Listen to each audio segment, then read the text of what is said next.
gang, on est le mercredi 12 mars et il est 8h30.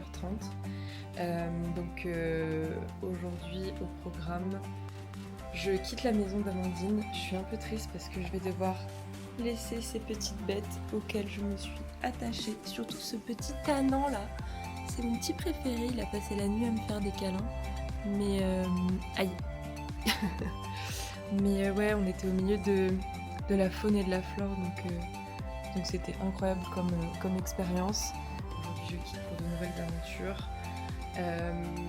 Donc aujourd'hui le programme ça va être la visite de Saint-Pierre. Donc Saint-Pierre c'est la ville qui a été détruite par l'éruption volcanique en 1902. Donc il y a plein d'histoires et il y a plein de choses à voir là-bas. Et puis après je vais aller chercher un invité surprise. Donc voilà, je vous en dis pas plus.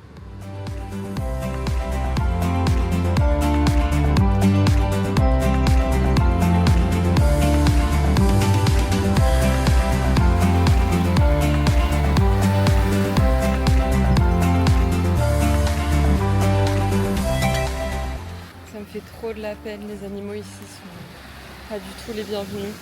Que ce soit les chiens ou les chats, ils sont vraiment mal en point. Bon alors, on va faire un petit point culture par rapport à Saint-Pierre, pour ceux qui ne connaîtraient pas cette ville.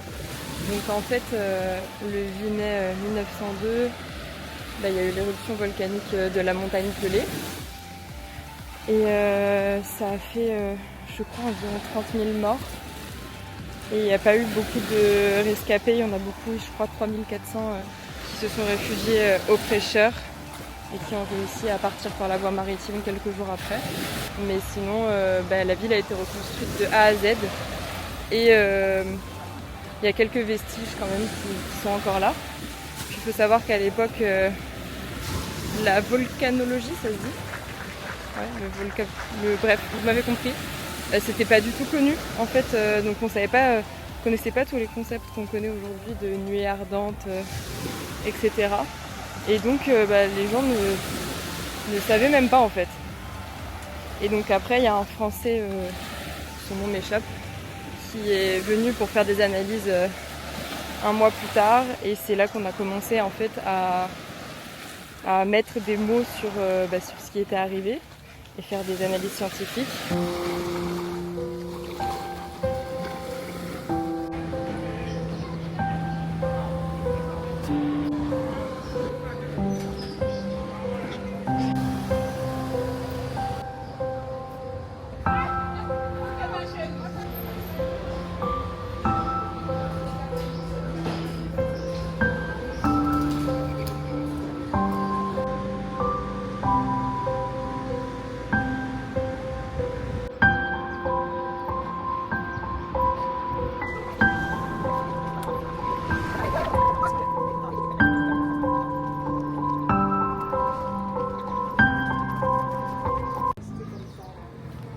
Ça a été la première maison reconstruite en 1922, après la catastrophe.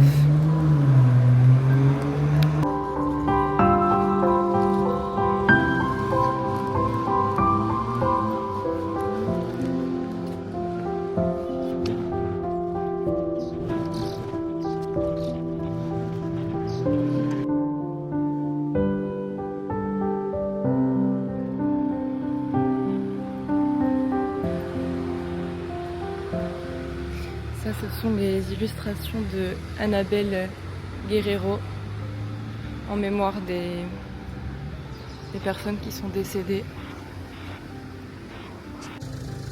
Ici, c'est les ruines du magasin du Figuier qui s'appelait.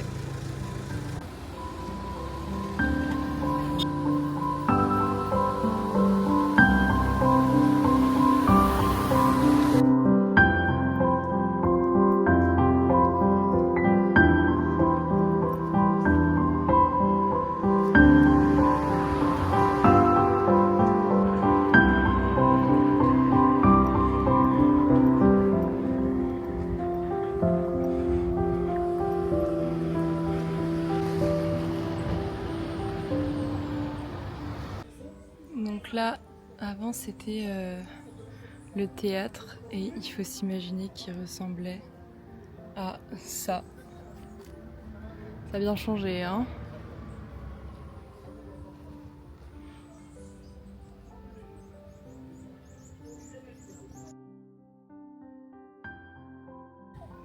Donc ça, faut s'imaginer que c'était une prison qui était dans la caserne de gendarmerie, qui a été construite en 1839.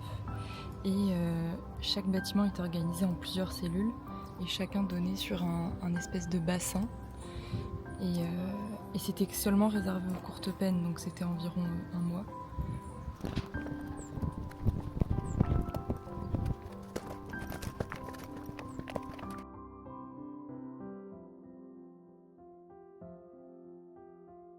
Donc ça c'est le fameux cachot de Cyprès. Et c'est donc le seul survivant de la catastrophe. Et comme vous pouvez le voir, les murs étaient très épais.